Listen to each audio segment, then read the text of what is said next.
Hello everyone and welcome back to the channel. Apparently the theme here over the last week or so is people getting railroaded by the ATF, as this is the second story I've seen in that amount of time, and I have a third one coming after this one. First, we had the ex-Navy sailor who is sitting in federal prison right now because the ATF took his replica gun, put new, real parts in it, and literally put it all together with electrical tape to try and turn it into a working firearm, and then somehow got him 20 years with that Frankenstein's monster. Now we have the story of a federal air marshal who got swept up in an ATF sting after buying some fuel filters for his organic farm, because they've got to get their budget pumped up somehow.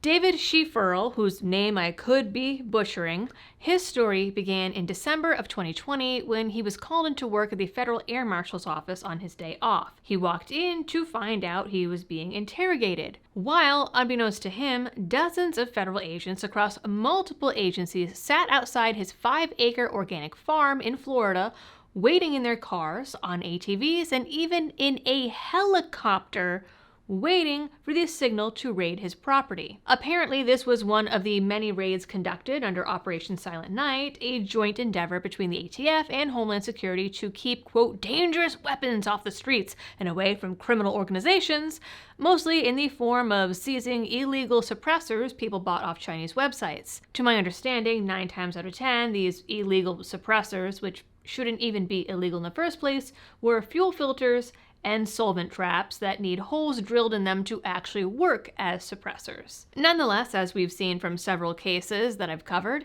including a guy from New Jersey who was arrested after realizing what he ordered and trying to turn it over to the police, the ATF doesn't give a single flying crap what the intent is, whether holes were drilled, and in this case, got a guy convicted to federal prison for a new fuel filter sitting unaltered, still in the original packaging.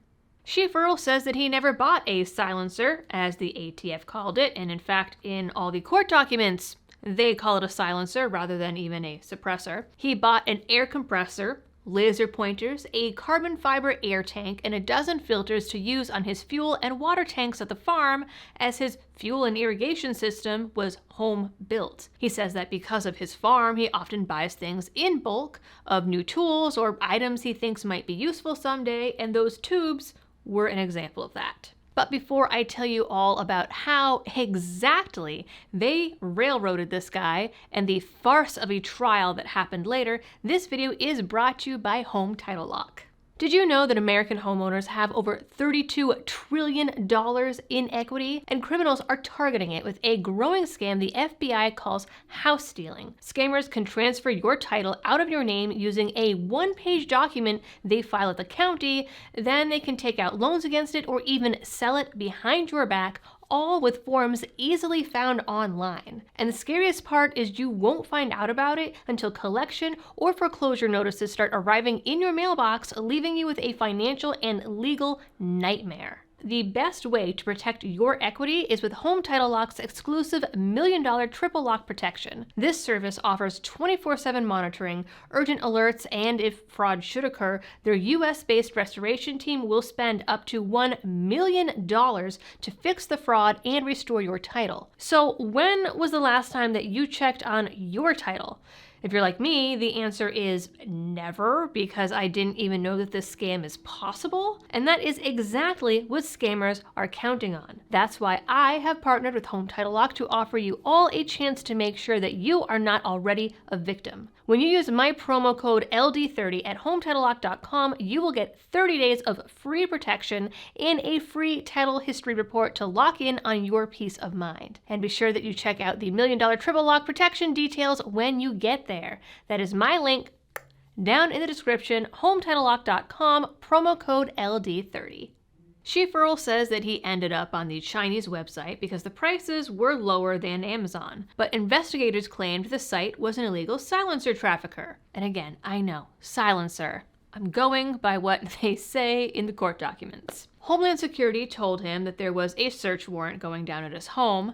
He, as a Fed boy himself, offered to cook them lunch on the grill, which was very generous. But when he went home, he found a 24-strong entry team who broke all the home's exterior doors and, for whatever reason, broke all the glass in all the family photos in the home. I mean, look at all these tax dollars at work. They also threatened to break open his gun safes, so he volunteered to open them for the Asians. He was indicted in March 2021 and charged with the illegal importation of a firearm and for illegal possession of a firearm, both for a single unopened filter tube. The filter had been sold online for over 10 years.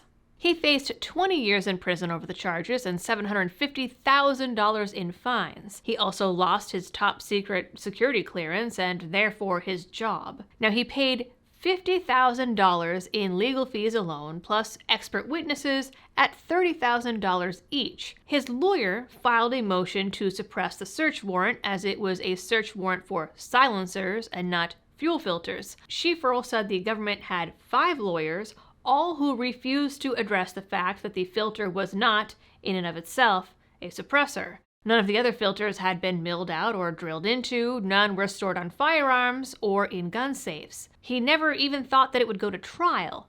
Still, his lawyer tried to get him to take a plea deal that would involve taking a gun course, but he figured they'd already destroyed his career and wanted to expose the ATF and HSI, so he kept going. And had to sign a paper from his lawyer saying that his lawyer had advised him not to do that. During the trial, the state even presented photos of Schieferl's gun collection spread out on a bed, some of the items even being air rifles. They kept the photo up in court until the judge finally told them that they had to take it down because the guns in the photo, A, were legal, and B, were not involved in the case. His lawyer also didn't object when the prosecution called the filter a silencer. He never questioned it, never challenged it, never even tried because he said the judge wouldn't accept it, so there was no point in trying. So then Schieferl demanded he be allowed to defend himself, but he was never called on during the trial. His expert witnesses weren't allowed to give their full testimony, and the DOJ claimed it didn't matter that he hadn't turned the tubes into suppressors because they said he had the intention of doing it, despite the filters in and of themselves being legal items. And the ATF even admitted that they were themselves legal items.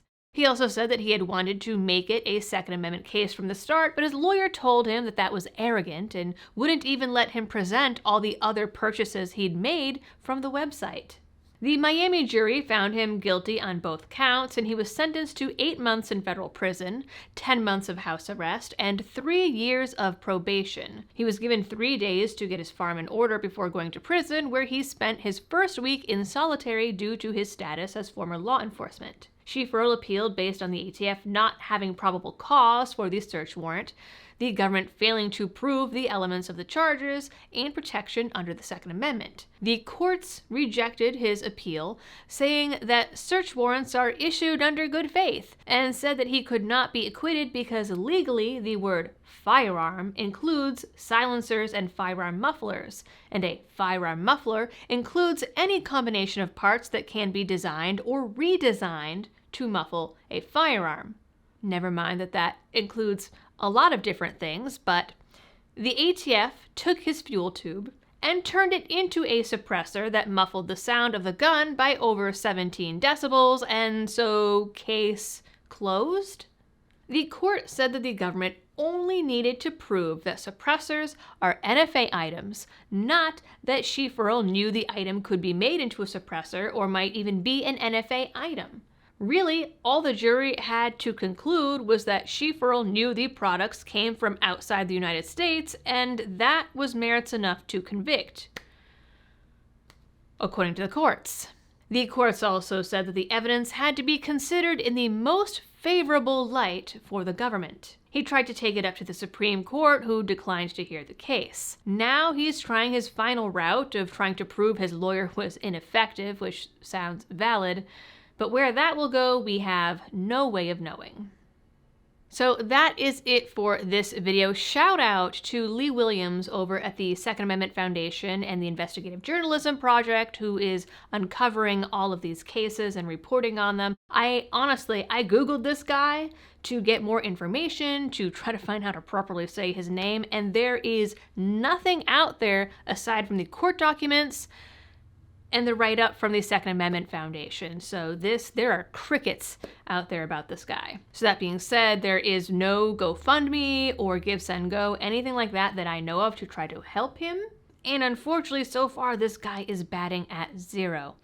If there are any updates about this case that come along, I will be sure to pass them all along to you. In the meantime, you guys know the drill for all of the algorithm things. Please like, share, and subscribe if you are new here. Ring that notification bell. Remember that the feds and the government as a whole are not your friend. Drop a comment down below, and as always, thanks for tuning in. Stay safe out there, and happy shooting.